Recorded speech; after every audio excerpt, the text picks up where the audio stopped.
Bien, y para hablar justamente de este balance de 2025 realizado por la Red de los Derechos de la Infancia, pues nos acompaña Tania Ramírez. Bienvenida, Tania. Muchas gracias. Quien es directora de la Red de Infancia en México, pues para hablar sobre esta premisa de reconocer a las niñas, a los niños y a los adolescentes como personas sujetas a los derechos. Tania, muchísimas gracias por acompañarnos. Con mucho gusto, gracias por abrirnos este espacio, porque si bien el balance fue cómo cerró 2025, en realidad nos da luces para navegar todo 2026. Entonces, gracias. Por supuesto. Y pues, Tania, quisiera entrar de lleno ya a este balance y quisiera empezar por preguntarte, pues, ¿cuáles son los principales hallazgos en este balance 2025? Y quisiera saber, pues, también en qué estado se encuentran los derechos de las niñas, de los niños y de los adolescentes. Sí, primero decir que este es un balance que Redim realiza año con año, de manera que le vamos tomando la temperatura y la curva de crecimiento a este reconocimiento de derechos. Entonces es interesante ir analizando los cambios en el tiempo, también porque no de todos los datos oficiales, que es de los que abreva Redim para hacer estos informes, no de todo se tiene información cada año, ¿no? Entonces nos va dando como una radiografía de crecimiento, y así nos gusta verlo justo, como qué estado de salud guardan los derechos de niñez y adolescencia. Y en esta ocasión algunos de los hallazgos y que me parecen, pues sí, importantes y que por supuesto que dan gusto, es que muchos de los indicadores de violencias o de graves violaciones a derechos humanos de niñez y adolescencia han mostrado algunos decrementos. Afortunadamente sí vamos notando algunos decrementos. Ahora, ¿podríamos celebrar ser un país en el que los feminicidios suceden en contra de niñas y adolescentes? Pues por supuesto que no, ¿no? Decrecieron los homicidios, es una estupenda noticia, no tendríamos que estar hablando de niñez y muerte, ¿no? Pero pensar que 5 o 6 niñas cada día mueren por violencia armada, por violencia, es decir, homicidios, cuestiones que podrían haber sido evitables, pues no nos da, ¿no? Entonces, estos son los principales hallazgos. Hay mejoras, hay algunas muy buenas que si fueran sostenidas como tendencia a lo largo de este sexenio podríamos hablar de solución de problemas, pero nos sigue preocupando que hay algunas problemáticas que parecen muy enquistadas todavía, y sobre todo nos preocupan aquellas que representan, pues eso, graves violaciones a derechos humanos, trata, reclutamiento, desaparición de niñas, niños, adolescentes, ¿no? Respecto a lo que tú ya mencionabas con los homicidios de niñas, niños y adolescentes, pues, ¿qué nos dice estas cifras de lo cual tú ya mencionabas en el contexto de la actual estrategia, pues, que lleva el gobierno federal en contra de la violencia? Quizá recordar que este año abrimos puertas con el día 3, una intervención armada de Estados Unidos en Venezuela, como si eso pudiera solucionar los problemas. Entonces, sí queremos hacer una reflexión desde Redim sobre cómo tienen que ser las políticas públicas y las decisiones internas de los países las que tienen que solucionar los problemas, ¿no? No puede venir de otro lado. Entonces, ¿qué es lo que está haciendo el gobierno federal? Pues sí, algunas de las cosas que están haciendo parecen ayudar a que casos como el del homicidio vayan disminuyendo, pero al mismo tiempo seguimos abrevando de políticas del pasado, pero que se siguen sosteniendo en el presente, de hipermilitarización, de una estrategia de seguridad que sigue llevando a las calles más y más armas de fuego, y hemos visto que después esas armas de fuego pues son rastreables en el territorio, ¿no? E incluso niñas, niños, adolescentes llegan a tener acceso a ella. Entonces, la estrategia de seguridad construida desde un enfoque únicamente de intervención armada o militar de los territorios, pues claramente no da buenos resultados. Y más bien, y en eso sí creo que hay consenso y consonancia, tienen que ser las soluciones de raíz, ¿no? Eliminar la pobreza, la violencia desde su origen, lo que vaya transformando en sus causas las problemáticas que viven niñas y niños. Y con respecto a los asesinatos que se han dado en contra de niñas y adolescentes, es una cifra de 501 asesinatos. muy pocos se han considerado bajo la clasificación de feminicidios, y algo que ha hecho Redim es porque se haga esta reclasificación de una manera urgente. ¿Por qué esta urgencia? Sí, en realidad tiene que ver con cómo se investigan también. Es un problema en general de los feminicidios. Nuestro país y las mujeres, los movimientos feministas tuvieron que invertir mucho trabajo, esfuerzo en entender cómo esa violencia de género se expresaba especialmente en las mujeres, y haber logrado la tipificación del delito de feminicidio es un logro enorme, ¿no? Lo que no termina de ser, y hay iniciativas súper importantes como el Observatorio del Feminicidio, y bueno, desde Redim lo que hacemos para rastrear el feminicidio de niñas y de adolescentes, lo que nos está dando cuenta es que pese a haber construido un tipo penal, pese a que hay protocolos de investigación para poder descubrir, establecer si estos delitos se hicieron por razón de género, con todas las características que ya conocemos que tienen, ¿no? Que hay saña, que hay un especial tratamiento del cuerpo de las mujeres, etcétera, etcétera, pues no en todos los casos son investigados ni calificados como tales, ¿no? Entonces, por eso hablamos de la necesidad de calificar adecuadamente los feminicidios cuando se trata de feminicidios en contra de niñas y de adolescentes. Casos muy emblemáticos en la historia de nuestro país, tristemente, nos han llevado a ver cómo a veces se cree que matar a una niña puede ser un infanticidio, por ejemplo, ¿no? Y no se termina de ver que hay una razón de género también detrás de eso. Claro. Entonces, por eso hablamos del tema de la clasificación, y también porque nos parece muy importante que haya una alerta y un conocimiento social generalizado de que los feminicidios no únicamente están sucediendo contra mujeres de 18 años para arriba, ¿no? Tristemente, en torno al 10% de los feminicidios se cometen en contra de adolescentes, sobre todo, ¿no? Y nos parece importante nombrarlo y que se pueda calificar e investigar en este sentido, pues para dimensionar esta que es una práctica terrible y muy dolorosa, ¿no? Tania, cada vez que escuchamos en los medios de comunicación o vemos estas fichas de búsqueda de niños, de menores de edad, de adolescentes, pues se nos hace un nudo en la garganta, y viendo lo del balance que tienen ustedes en Redim, donde la cifra pues no es nada menor, son 10,700 reportes de menores desaparecidos, un aumento del 30% señalan ustedes en casos sin resolver, que es realmente alarmante. Pues quisiera saber, Tania, ¿cuáles son los principales vacíos en los protocolos de búsqueda de los niños, de las niñas y de los adolescentes? Sí, tristemente esta es una de las problemáticas que más nos duele en Redim y que nos debiera doler como país. Lo pudimos llevar incluso al Comité de los Derechos del Niño en Naciones Unidas hace un par de años, que justamente revisó a México un 30 de agosto, que es el Día Internacional contra la Desaparición Forzada. Y lo que observábamos es que las desapariciones de niñas, niños, adolescentes siguen estando presentes, pese a que ya tenemos una ley general en materia de desapariciones, pese a que hay un protocolo, el famoso PABNA, ¿no? O bueno, para quien no lo conozca tanto, el protocolo adicional de búsqueda de niñas, niños, adolescentes, es un protocolo que se hizo adicional al protocolo homologado de búsqueda para dar de inmediato con un niño o niña adolescente.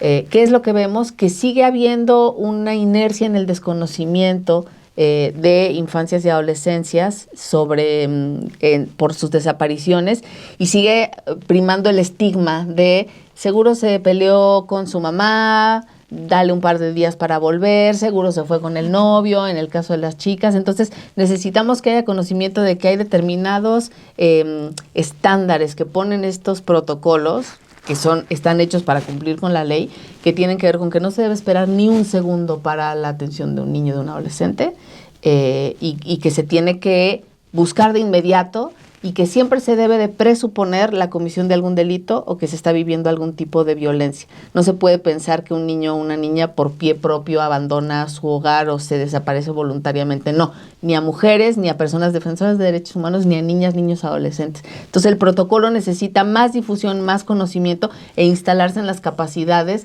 de cada nueva persona que se integra en los ministerios públicos, en las fiscalías, e incluso mantener actualizada esa formación y esa capacitación, ¿no? Un aspecto más en el que también ahonda este informe anual de Redim, habla sobre la infancia bajo asedio por la violencia armada y también el crimen organizado. Y quisiera saber, pues, qué zonas de México son estos focos rojos en cuanto a ello. Uh-huh. Fíjense que hemos hecho un rastreo desde hace ya varios años sobre la problemática del reclutamiento forzado de niñez y adolescencia por el crimen organizado, por bandas delincuenciales. Y lo interesante ahí es ver que no hay datos oficiales. Sería muy importante que el Estado los genere, pero a falta de ellos construimos una metodología para ubicar cuántos niños, niñas, adolescentes podrían estar en riesgo de reclutamiento. No se sabe cuántos están en el momento actual reclutados, digámoslo así, y en su ocasión pudimos establecer que hasta 250,000 niñas, niños y adolescentes podrían estar en riesgo de reclutamiento, y los estados en donde más prevalencia hay, según el estudio que hicimos con el Observatorio Nacional Ciudadano en su momento, son Tamaulipas, Guanajuato, Michoacán, el Estado de México, Chihuahua, Sinaloa, Veracruz, Ciudad de México también podía tener ese riesgo. Entonces, lo que vimos fue que si se reúnen muchos indicadores como la presencia de crimen organizado en la zona en donde se vive, la presencia de actividades delincuenciales en la comunidad o incluso en la familia, estos son factores que van añadiéndose al riesgo de ser reclutados. Y en el balance de este año lo que hicimos fue complementar esta mirada de cuántos están en riesgo con cuántos ya están viviendo, digamos, bajo un esquema de investigación y de sanción en el sistema de justicia, y lo que observamos también es que hay muchos chicos y chicas que están siendo privados de su libertad por la comisión de delitos que están asociados al crimen organizado. Entonces, esa es la otra cara de la moneda, digamos, lo que alcanzamos a ver. Uh-huh. Y el propio Comité de los Derechos del Niño ya alertó a nuestro país sobre la necesidad de que se tipifique también específicamente el reclutamiento de niñas, niños, adolescentes, porque hoy por hoy no es un tipo penal, no está tipificado como tal, está comprendido dentro de todas esas prácticas que están en el delito de trata. Uh-huh. Pero en nuestro país la trata suele estar entendida más como trata con fines de explotación o de mendicidad forzada o de trabajo forzado, o trata con fines de explotación sexual, comercial de las mujeres. Y el tipo de reclutamiento, los datos nos dicen que no hay suficientes sanciones por reclutamiento, cuando lo que sí estamos viendo es que al final los chicos terminan privados de la libertad por comisión de delitos que se relacionan con esto. Entonces, de ahí la importancia de poder tener un tipo penal para que esto también habilite a las fiscalías y en todos los estados a poder investigar, a poder sancionar a quienes están reclutando a niñas, niños, adolescentes, sobre todo porque a veces puede haber la tentación de que una vez un adolescente delinque o comete alguna falta como parte de su proceso de reclutamiento, se suele estigmatizar el doble a ese adolescente y se piden penas muy fuertes, y hay mitos o ideas como si delinquió como un mayor de edad, pues que enfrente una pena de privación de la libertad como un mayor de edad, etcétera. Y pues no, hay buenos estudios y estándares detrás del establecimiento de cuál es el cuidado que debe tener el sistema de justicia con y para adolescentes. Entonces, de ahí la importancia de que se pueda hablar más, investigar más, tipificar el reclutamiento y darle herramientas a los estados también, ¿no? Para que puedan avanzar dando pasos para prevenir y sancionar que puede ser incluso una de las más graves violaciones a derechos humanos que enfrentan infancias y adolescencias en nuestro país. Porque aparte, Tania, pues últimamente, ¿cuántas veces no hemos escuchado de casos donde menores de edad son reclutados a través de supuestas oportunidades de empleo que los hacen ir a cierto lugar y ya de pronto ya no hay rastro de esos menores de edad, o también a través de videojuegos? Exacto. Y lo que estamos viendo es que justamente la pobreza y la vulnerabilidad están detrás de esas precondiciones que hacen más fácilmente reclutables a chicas y chicos, ¿no? Y claro, una promesa de trabajo en un mundo que es tan adverso, en donde no están garantizados el derecho a la vivienda, el derecho a la alimentación, el derecho a la educación, pues cualquier oportunidad se antoja apetecible, y muchísimos chicos y chicas, también muchas personas adultas, terminan enganchados por este tipo de anuncios, ¿no? Ahí también en el caso del reclutamiento lo que vemos es que con el caso de adolescencia sobre todo, el estigma social que existe de considerarles problemáticos, inacabados, insuficientes, no adultos, como si los adultos fuéramos un estándar de logro y perfección, pues es algo que pesa mucho en los adolescentes, y la necesidad de pertenencia que tienen a esa edad es muy fuerte. Y a todas las edades, yo diría que todas las personas necesitamos pertenecer. Entonces, una comunidad que no abraza, una circunstancia de vida que les expulsa y les expulsa de sus escuelas, de sus hogares, de sus trabajos, ¿quiénes terminan estando ahí disponibles para poder recibirles? Pues el crimen organizado. En una ruta, y cito a un rap que hicieron unos chicos que ya estaban privados de la libertad, en una ruta que solo tiene o el tambo o la tumba como destino, ¿no? Pero esto es algo que poco se dice y que poco se expresa, y que necesitaríamos que chicas y chicos sepan que es un camino que promete mucho en un principio, que es muy consonante con una sociedad consumista que quiere hacer parecer siempre que las personas tienen más éxito, más poder, más likes.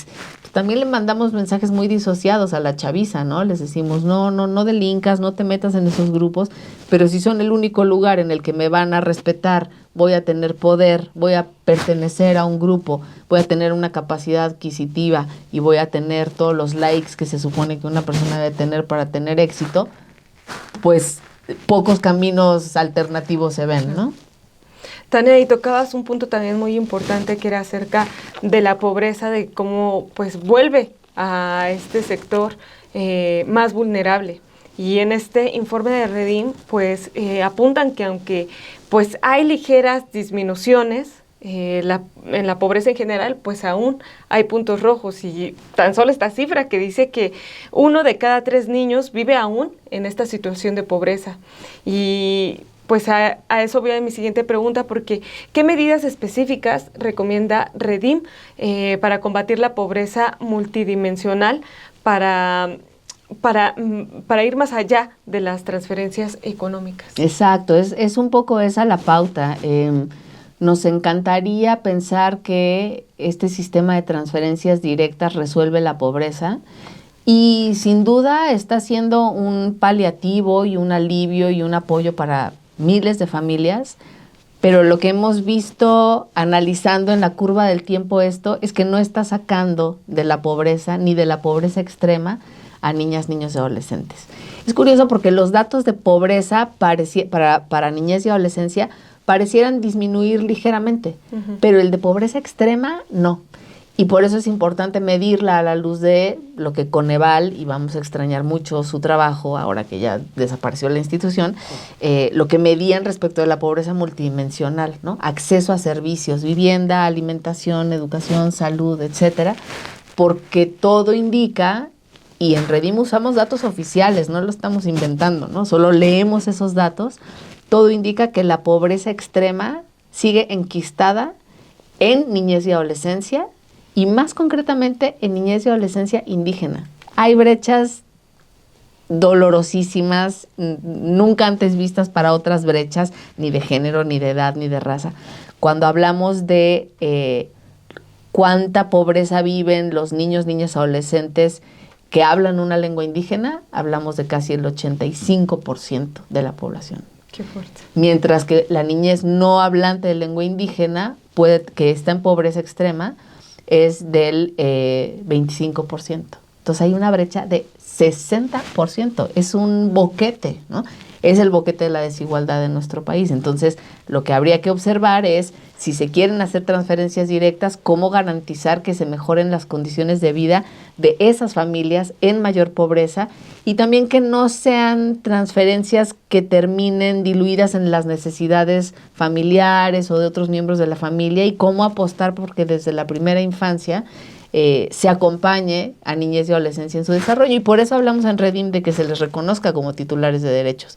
Porque no importa que no estén registrados, no importa que no tengan CURP, pues muchas comunidades indígenas no registran ni mandan a la escuela a sus hijos hasta bien entrar a la primaria. Entonces necesitamos un Estado que dé el paso adelante para cubrir esa brecha, para llenar ese vacío y que pueda ser un Estado garantista que a cada niño y a cada niña, incluso en el rincón más alejado y en la condición más adversa, es más, especialmente a ellas y a ellos, se les puedan garantizar derechos y no solamente garantizar una beca o un apoyo, sino garantizar derechos en su integralidad. Claro. Y Tania, ya lo mencionabas un poco antes sobre la vulnerabilidad en la que están menores de edad, niños, adolescentes, respecto a los que viven en las fronteras de nuestro país. En cuanto a esto, ¿cuál es la propuesta concreta de Redim para que el Estado pues garantice su protección? Sí, la niñez migrante es una también de nuestras preocupaciones porque, pues hay que decirlo, niñez mexicana hay migrando, pero también la niñez no mexicana que está en nuestro país tiene derechos y también deben ser considerados como titulares de derechos y al Estado mexicano le toca cuidarlos como a cualquier otro Estado le tocaría cuidar a nuestros niños y niñas que no estén en territorio nacional, ¿no? Y lo que hemos visto analizando también las dinámicas frontera norte y frontera sur es que durante 2025 sí se registraron muchas menos niñas, niños, adolescentes en situación migratoria irregular, unas 14,000. Es un decremento importante, la verdad, sí que tiene que ver con cómo las dinámicas del norte, sobre todo, nos han afectado. La disminución que notamos respecto del año anterior fue de más del 88%. Es una disminución muy notable. ¿Qué quiere decir esto? A veces cuando hablamos de disminución en este tipo de datos pensamos que son soluciones. Pues no, ni las condiciones de vida en los países de Centroamérica, ni las condiciones de vida y de pobreza, como ya decíamos, en México han mejorado, sino que la disminución en la migración, digamos, y en el registro de la situación migratoria irregular de niñez y adolescencia, tiene que ver en realidad con las políticas que ha establecido el país del norte, ¿no? O sea, claramente eso que el presidente Trump prometió de que México iba a poner un muro y lo iba a pagar, etcétera, pues de alguna forma se ha materializado porque los datos de migración siguen bajando y bajando y bajando y ya no estamos viendo esa posibilidad del libre tránsito, que es el derecho de toda familia y de toda persona. Y lo que estamos intentando impulsar es que en este momento, sea cual sea el devenir de niñas y niños, pueda haber mecanismos de articulación a nivel transnacional para que la protección esté garantizada para niñas y niños. Un mecanismo transnacional de protección es como lo vemos. Así como México desarrolló ya la legislación y la institucionalidad para tener un CIPINA, este Sistema de Protección Integral de Derechos de Niñas, Niños y Adolescentes, también nuestros países vecinos tienen, sobre todo hacia Centroamérica, tienen sistemas de protección y toda Latinoamérica. Hemos vivido un avance después de la ratificación de la Convención de los Derechos del Niño a partir del 89, que lo promulga la Asamblea Nacional, la Asamblea General de Naciones Unidas. Entonces, esta articulación de los sistemas de protección tendría que darse así como se da el TEMEC. Si los países son capaces de coordinarse para la regulación de mercancías y tratados económicos, son también capaces de articularse para proteger a niñas, niños, adolescentes migrantes. Entonces ese es un poco el reto que estamos poniendo sobre la mesa, sabiendo que hay capacidades instaladas y ya cada país está haciendo de alguna forma su parte de la chamba. Lo único que necesitamos es que los engranajes empaten para que cualquier niño o niña en frontera sur, en frontera norte, en retorno, tristemente lo hemos visto ahora en Chiapas, población indígena chiapaneca migrando a Guatemala para protegerse de la violencia y de las oleadas de reclutamiento forzado y lo que está pasando allá abajo con el crimen organizado, pues claro que necesitamos que todos los países puedan tener un mismo estándar de atención y se articulen como sistemas de protección. Solamente así también se podría avanzar en esta materia. Pues nos parece que sí y que además está todo dado. Claro que necesitaría más presupuesto, claro que pero en realidad lo tenemos listo todo, ¿no? Si los países se coordinan para evitar que el gusano barrenador sea un peligro, pues claro que se pueden coordinar para cuidar a esa población que en el caso de México es la tercera parte de la población. Niñas, niños y adolescentes no son un grupo minoritario, son la tercera parte de la humanidad en este país. Creo que no pudiste haber dado un ejemplo más oportuno. Otro aspecto importante que también pone focos rojos en este balance de Redim, pues es el aumento de casos de abuso sexual y de violencia en el hogar durante el año 2025. Y Tania, quisiera saber, pues, ¿qué tipo de red de atención psicológica recomienda Redim para integrar también a las escuelas y centros comunitarios? Importantísimo. Tristemente vemos que la violencia sexual sigue estando sobredimensionada para las niñas y las adolescentes. Entonces ahí hay que hacer un abordaje también con perspectiva de género, porque cuando vemos secuestros, extorsiones, homicidios, es tremendo hablar de esto en caso de niñez, pero sucede sobre todo con los niños, los adolescentes varones, ¿no? Violencia sexual sigue estando muy, muy orientada a las niñas y a las adolescentes en todos los contextos, a veces en el entorno familiar y en el entorno comunitario, pero también a nivel escuelas, ¿no? Y ahí hay organizaciones que forman parte de Redim, con quienes trabajamos hombro a hombro en esta red de organizaciones, que han hecho investigaciones dolorosamente reveladoras sobre cómo las escuelas, por ejemplo, tienen muchos espacios no seguros y una gran ausencia de protocolos que puedan revisarlos, tanto escuelas públicas como privadas, ¿no? Y la violencia sexual ha llegado a extremos de ser rastreada hasta por redes, pues no sabemos del todo si es de producción de pornografía, pero es muy probable que así sea. Hay criminalidad organizada detrás de esas prácticas de abuso sexual en las escuelas y se han observado algunos factores que coinciden en distintos estados, en distintos tipos de escuelas y que dan para pensar en esto, ¿no? El uso de celulares, el uso de determinadas objetos, prácticas en la ejecución de estos prácticas de violencia y de abuso, ¿no? Entonces, ¿qué se tiene que hacer? Avanzar hacia la educación sexual integral. O sea, necesitamos hacer que el sexo no sea un tabú, sino que niñas, niños y adolescentes lo consideren parte de sus conocimientos y parte de el ejercicio de defensa de sus derechos, de su vida y de su cuerpo, ¿no? No vamos a conseguir esto si sigue habiendo ideas, hasta movimientos antiderechos que creen que no se debe hablar de esto con niñas y niños, ¿no? Porque además lo que hemos hecho consultando con niñas y niños es preguntarles desde qué edad se ven expuestos a la pornografía o desde qué edad existe esta tentación de buscar o sin buscar que llegue esta información a niñas y niños, y es cada vez a edades más tempranas. Entonces, es una especie de vacunación lo que necesitamos hacer, ¿no? Hablar mucho más de estos temas. Es importante que este año 2025 ya se vivió el primer día, la jornada de reflexión, que es el primer jueves, si no me equivoco, jueves o viernes, recién regresando de vacaciones de verano. Todas las escuelas a nivel nacional tienen que dedicar una jornada de reflexión contra el maltrato y el abuso sexual. Ojo, eso se tuvo que lograr por sentencia judicial. No fue algo que proactivamente el Estado o los gobiernos hayan logrado hacer, pero bueno, se logró. Ahora lo que hay que hacer es dotar a las escuelas, a las y los maestros, a las comunidades en general y a las comunidades educativas de herramientas para poder hablar de estos temas con chicas y chicos y darles también el poder de denunciar, el poder de prevenir, el poder de detener a los abusadores una vez los vean, incluso si es en su propia escuela o en su propia casa, ¿no? Y ya que tocas justamente la responsabilidad, la obligación que tiene el Estado con las infancias, quisiera saber, pues, ¿cuál es el llamado a esta prioridad presupuestal? ¿Por qué no es suficiente el presupuesto actual para la infancia?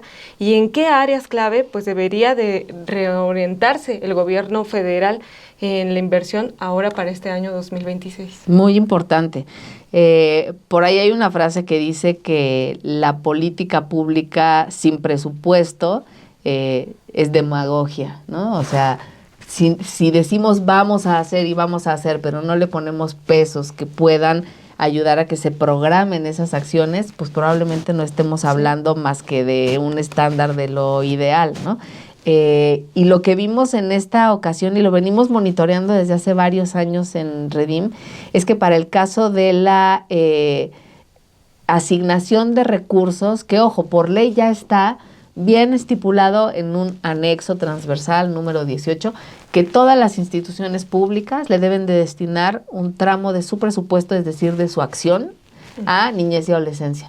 Esto ayuda a que salgamos de una inercia en la que se cree que solamente la SEP o Salud el día de las vacunas o el DIF, que son las únicas instituciones dedicadas a la niñez. No, entender que niñas, niños, adolescentes son titulares de derechos quiere decir que se asuma que cada institución pública en este país trabaja para la niñez, para ese tercio de la población.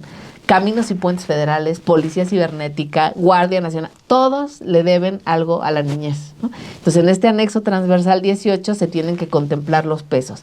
¿Qué es lo que pasó con el presupuesto de este año? Hubo un ligero incremento, ¿no? Se asignaron 1.1 billones de pesos en este anexo. Podría decirte que hay un incremento nominal, es decir, en el número parece haber un incremento del 8% respecto de lo que se asignó para 2025, ¿no?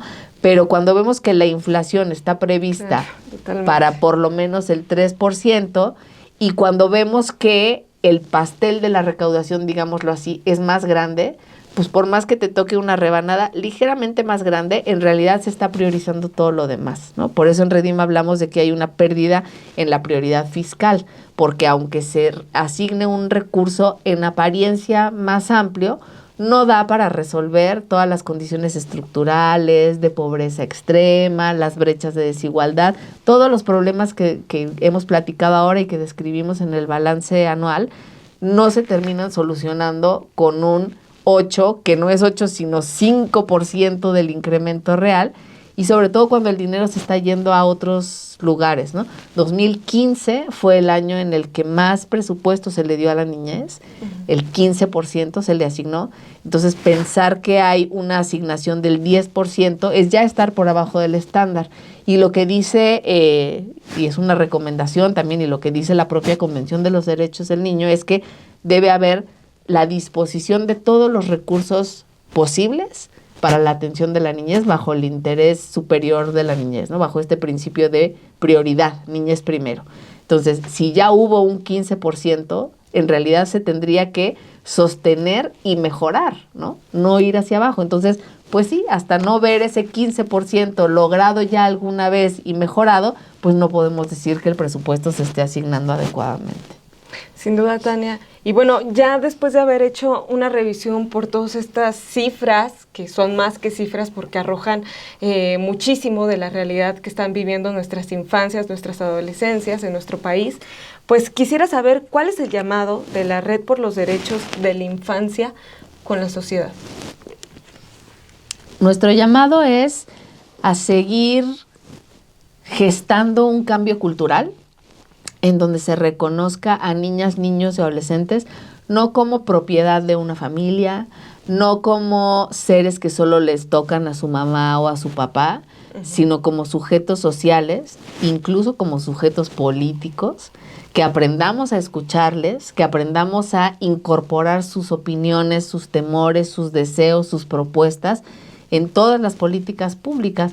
Niñas y niños no pueden votar, así como en algún momento las mujeres no pudimos votar. Ojalá veamos algún día en el que el adultocentrismo se nos barra del todo y nos demos cuenta que niñas y niños, claro que son ciudadanos de este país y del mundo, y que claro que tienen mucho que decir. En este balance hicimos por primera vez un ejercicio en el cual niñas y niños fueron creadores de este balance de la mano con la organización, ¿no? Entonces les invitamos a que lo puedan consultar y conocer, porque ahí ellas y ellos plantearon sus principales preocupaciones y también sus propuestas. Entonces el llamado a la sociedad es a reconocerles, pues no como carga a la hora de los cuidados, no como carga a la hora de los problemas, no como gasto, sino que si en efecto decimos eso de que la niñez es el futuro, nos hagamos cargo de que la niñez también es el presente, y en este momento y a partir de hoy siempre necesitan ver esa protección, ese abrazo de la sociedad que se materialice también en garantías de sus derechos por parte del Estado, gobierne quien gobierne. Perfecto, Tania, pues te agradezco de verdad muchísimo esta conversación. Gracias por ilustrarnos y también pues hacer este llamado urgente con nuestras infancias, con nuestras adolescencias, pues en México. Y ojalá Con se mucho haga gusto. conciencia. Yo creo que sí, ahí vamos. Pianito, pero no tenemos tanto tiempo, les debemos mucho. Tenemos una deuda con chicas y chicos. Muchas gracias también, Bianca, por el Muchísimas espacio. gracias a ti. Y usted no se despegue, seguimos en Defensa del Consumidor.